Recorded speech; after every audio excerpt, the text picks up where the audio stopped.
আল্লাহ তাআলা ফেরেশতাদেরকে বলেন যে তোমার কি ইচ্ছা তুমি চাও।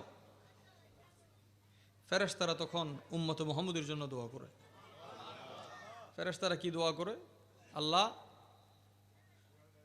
আপনার হাবিবের যেই উম্মত এই রজবে রোজা রাখবে তাকে আপনি ক্ষমা করে দেন। রোজা আমরা রাখবো, আমাদের জন্য দোয়া করতেছে ফেরেশতারা। আরো থাকে কই? যে আসমানে। আসমানের সব ফেরেশতারা আসলো। তো মাগরিব থেকে এশার মধ্যে বুজুর্গান দিন কিছু আমল করতেন, এই আমলগুলো সমাজ থেকে উঠে গেছে। এখন এশা তো আপনি চাইলেও মাগরিব ফিরে পাবেন না, কিন্তু রাতটা আজকে আছে। অন্তত আমাদের কাফফারা হিসেবে এই মজলিসটা যাতে কবুল হয়। জানুয়ারির 4 তারিখ,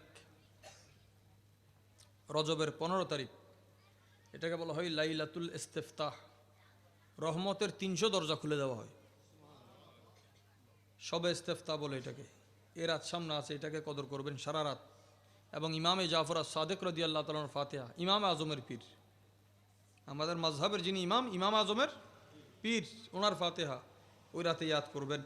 আল্লাহ তাআলা যেন তৌফিক দান করে সফলকে, যারা সফল মানুষকে স্মরণ করে, যারা সফল মানুষকে স্মরণ করে। কারণ পৃথিবীতে আপনি যেখানে যান, আপনাকে যারাই তালিম দিবে, গল্প শোনাইতে সফল মানুষের গল্প শোনাবে, ব্যর্থ মানুষের গল্প শোনাইলে আপনি নিজে নিরুৎসাহিত হয়ে যাবেন। তো সফল মানুষের গল্পে মানুষ সফল হয়। তা আমরা এটাকে তো ওরস বলি, এটাকে সালানা জলসা বলতেছি, এটাতে সালানা ওরস। আজকে আপনারা লিখছেন এখানে আজিমুসান মাহফিল, যে ওনাদের ইয়াদগারি। তো কোরআনে পাকে আল্লাহ পাক রব্বুল আলামিন সফলতার যে ব্যাখ্যা দিয়েছেন, এটাতে বান্দার বাহির থেকে ভিতর, ভিতর থেকে বাহির, চতুর্দিক আলোচনা করেছেন। যে আল্লাহর হক আদায় করতে হবে, বান্দার হক আদায় করতে হবে, বান্দার নিজের হক আদায় করতে হবে। সফলকে কতটুকু সফল, আমার আল মুমিনুন আর মুমিনুনের মধ্যে তফাত আছে। আদম আলাইহিস সালাম থেকে শুরু করে ইমানদার অনেক ছিল, ওনার জমানা থেকে হুজুর পর্যন্ত, কিয়ামত পর্যন্ত আর অনেক আসবে। কিন্তু আল মুমিনুন মানে উম্মতে মুহাম্মদী, উম্মতে মুহাম্মদী। এই সূরা নাজিল হয়েছে মক্কা শরীফে, নাজিল হয়েছে। সূরার নাম্বার হচ্ছে 23, সূরার নাম্বার। আর এই সূরা রসুল করিম সাল্লাল্লাহু আলাইহি ওয়াসাল্লামের দরবারে এসেছিল 74 নম্বরে। আমরা পড়তেছি 23 নম্বরে, হুজুরে পাক পড়েছেন 74 নম্বরে। সুবহানাল্লাহ। আপনারা আশেপাশে যারা কথা বলতেছে তাদেরকে কথা বলার আলাদা মাঠ দিয়ে দেন, এবং যারা বসেছেন মহব্বত আন্তরিকতা নিয়ে বসবেন। আমি খুব বেশি সময় আপনাদের নষ্ট করব না, যদি মনোযোগ থাকে 2-3 মিনিটে আমাদের চমৎকার কিছু বিষয় যাবে, যদি আল্লাহ পাক চাই। কোরআন এসেছে মুত্তাকিদের জন্য, কোরআন এসেছে মুত্তাকিদের জন্য। যে গুনাহ থেকে বাঁচে সেও মুত্তাকি, যে গুনাহ থেকে বাঁচতে চায় সেও মুত্তাকি। যে আমল করে তিনি নেককার, যে আমল করতে চায় তিনিও নেককার। মঞ্জিল ভাগ আছে, মঞ্জিল। তো কেউ বলতে এসেছেন এখানে, কেউ শুনতে এসেছেন, কেউ জানেন, কেউ জানার জন্য এসেছেন। সবার মকসদ হচ্ছে ইলম। যে একটা অক্ষর যদি আজকে আমি আমার সিনাতে রাখতে পারি, কোরআনে পাকের একটা আলিফ কাফি বান্দার দুনিয়া আখিরাতকে আলোকিত করতে। আপনার বিষয় হচ্ছে পরকালের ভয়াবহতা। অল্প সময় যদি আমরা আলোচনা করতে চাই তাহলে আমরা বিপরীতমুখী আলোচনা করতে হবে। একটা হচ্ছে ক্ষতি এবং লাভ, যে ক্ষতিটা কোথায়, লাভ কোথায়, ক্ষতির জন্য কি করতে হয়, লাভের জন্য কি করতে হয়। আমরা জানি ক্ষতির জন্য পরিশ্রম করতে হয় না, ক্ষতির জন্য ভুল হলে যথেষ্ট, ভুল হলে যথেষ্ট, ভুলে গেলে যথেষ্ট, ভুল করলে যথেষ্ট। 3 ভুল, 3 ভুল, 3 খাতা। জাহান্নাম কোথায়? হুজুর করিম সাল্লাল্লাহু আলাইহি ওয়াসাল্লামকে জিজ্ঞাসা করা হলো, ইয়া রাসূলুল্লাহ, জান্নাত কোথায়? বলে তোমার পায়ের নিচে। বলে জাহান্নাম কোথায়? বলে তোমার পায়ের নিচে। পায়ের সাথে, পায়ের তালুর সাথে জোতার যে সম্পর্ক আছে, জাহান্নাম এবং জান্নাত এর চেয়েও বেশি কাছে। এখন কে কদম উঠায় জান্নাতের দিকে, কে কদম উঠায় জাহান্নামের দিকে? আমাদের করণীয় বর্জনীয় সাথে আমলগুলোকে আমরা আলোচনা করব। কোরআনে পাকের যে অংশটুকু তেলাওয়াত হয়েছে এবং যা কিছু হবে, আল্লাহ পাক হুজুর শাহিন শাহে ভেলায়ত, ইমামে আরবাবে তরিকত, মখজনে রাজে হাকিকত মারিফত, শাহিন শাহে ভেলায়ত হুজুর মৌলা আলী খৈবর শিকন হায়দর কর্রার আলী উল মুর্তজা করম আল্লাহ ওয়াজহু নব্বর আল্লাহ সদরাহুর নূরানি ফৈজ করমে হুজুর নবী দো জাহার মদিনাতুল ইলম দারুল হিকমা সিনে নশরা সিনে মুনাজ্জা সিনে মুবর্রা হতে আল্লাহ পাকের আসমাল হোসনা নামের বরকতে, আলিমুন লতিফুন জুদুন জওয়াদুন নামের বরকতে, জলওয়াতে খলওয়াতে মোহাব্বতে আল্লাহ আমাদেরকে যথার্থ বলার, শোনার, আমল করার তৌফিক দান করুন। বলুন বিসমিল্লাহির রহমানির রহিম। কদ আফলাহা আল মুমিনুন, নিশ্চয়ই মুমিন সফল হয়েছে। নিশ্চয়ই ইমানদারের সফলতার অনেক ব্যাখ্যা, অনেক সংজ্ঞা আছে। এক শব্দ যদি বলতে চাই, যেটা আমাদের মতো সাধারণ মানুষের জন্য, যে ইমানদারের সফলতা হচ্ছে জাহান্নাম থেকে বাঁচা। জাহান্নাম থেকে, এটা একটা সফলতা। ইমানদারের আরেকটা সফলতা জান্নাতে প্রবেশ করা। আরেকটা সফলতা, জান্নাতে তো অনেক মঞ্জিল আছে, জান্নাতুল ফিরদৌসকে হাসিল করা। আর একটা মকাম ফিরদৌসের উপরে, জান্নাতু আদন। জান্নাতু, আমরা সাধারণত জান্নাতুল দোয়া করলে জান্নাতুল ফিরদৌসকে তালাশ করি। আদনের মকাম ফিরদৌসের উপরে।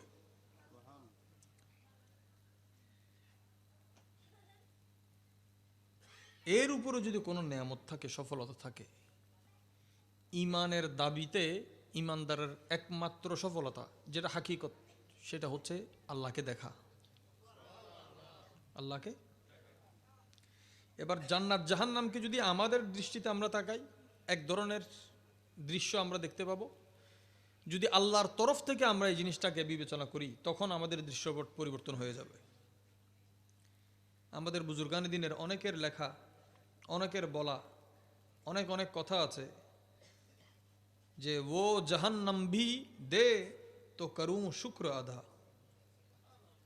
ও জাহান্নাম ভি দে तो करूं शुक्र अदा, कोई अपना समझ के तो सजा देता है। কার ছেলেকে কে শাসন করে? কার ছেলেকে? পরকে কেউ শাসন করে না। মারার শাসনের মধ্যে তফাৎ আছে। ইমানদারের উপর যত আযাব গজব আসে, এটা শাসন হয়, এটা গজব নয়। যে বান্দার গুনাহ মাফের অনেক ধরনের রাস্তা আল্লাহর হাবিবের ওয়াস্তে আল্লাহ আমাদেরকে দিয়েছেন। হুজুর আল্লাহর তরফ থেকে কি নিয়ামত এনে দিয়েছেন, বলে আমার উম্মত কাটা ফুটলে, এই কাটা বিঁধলে পায়ে, কাটার আঘাতেও তাকে ক্ষমা করতে হবে। একটা কাটাই কাফারা আছে। কাটা তো হজরা আসওয়াদ নয়, কাটা হজরা আসওয়াদ। হজরা আসওয়াদে গুনাহ মাফ হয়, তো উম্মতে মুহাম্মদী কাটার মধ্যে গুনাহ মাফ হয়। গুনাহ ক্ষমার জন্য যে মঞ্জিলগুলো ছিল, রহমতুল লিল আলামিন আসার পর, শফিউল মুজনিমিন আসার পর, ইমামুল আম্বিয়া ওয়াল মুরসালিন আসার পর, উম্মতের জন্য মাগফিরাতকে, রহমতকে, নাজাতকে আম করে দিয়েছেন। তাহলে কদ আফলাহাল মুমিনুন মানে কি? ইমানদার সফল কোথায় হয়? যে মাগফিরাত পায়। সফল কার জন্য হয়েছে? বলে সফলতা মাগফিরাত যিনি এনে দিয়েছেন, সফলতা ওনার হাতে এসেছে। কদ আফলাহাল মুমিনুন, তো ইমানদার সফল। সফলতার ব্যাখ্যা কোরআন কি বলে?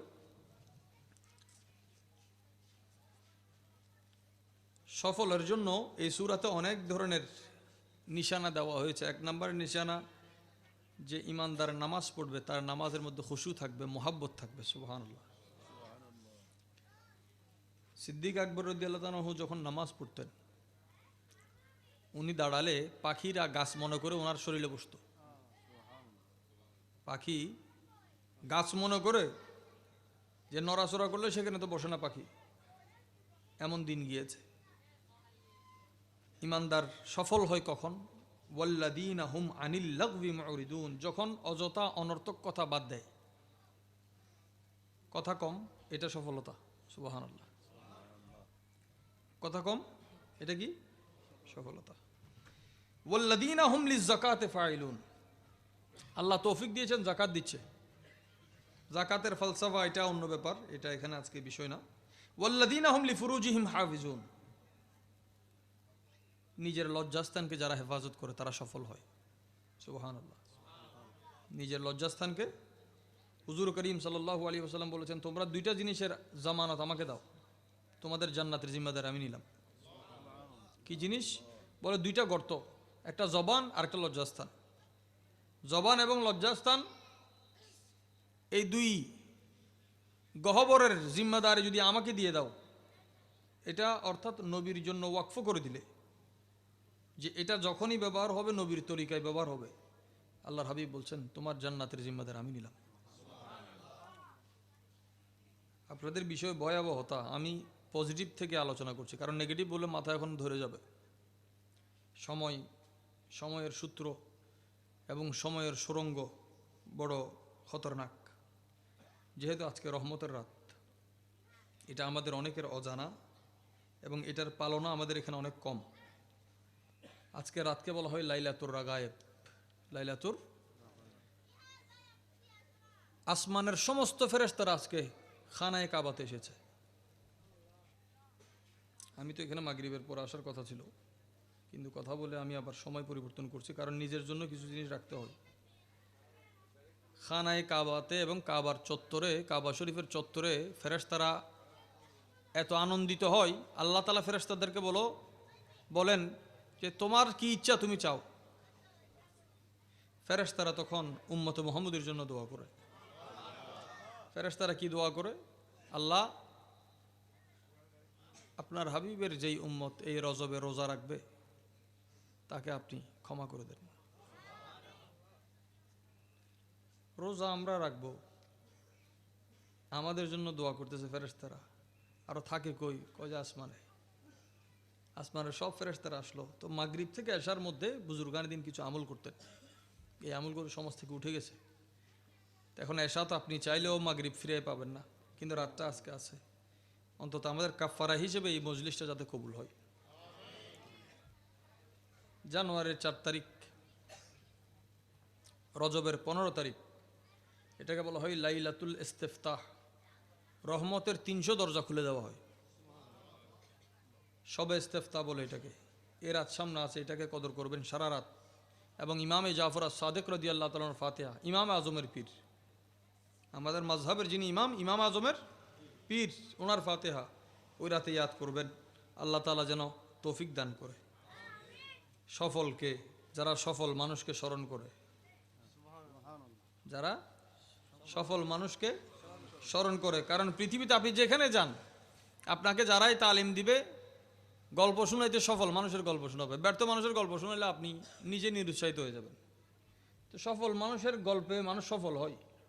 তা আমরা এটাকে তো ওরস বলি, এটাকে সালানা জলসা বলতেছি, এটাতে সালানা ওরস। আজকে আপনারা লিখছেন এখানে আজিমুসান মাহফিল, যে ওনাদের ইয়াদগারি। তো কোরআনে পাকে আল্লাহ পাক রব্বুল আলামিন সফলতার যে ব্যাখ্যা দিয়েছেন, এটাতে বান্দার বাহির থেকে ভিতর, ভিতর থেকে বাহির, চতুর্দিক আলোচনা করেছেন। যে আল্লাহর হক আদায় করতে হবে, বান্দার হক আদায় করতে হবে, বান্দার নিজের হক আদায় করতে হবে। সফলকে কতটুকু সফল? আমার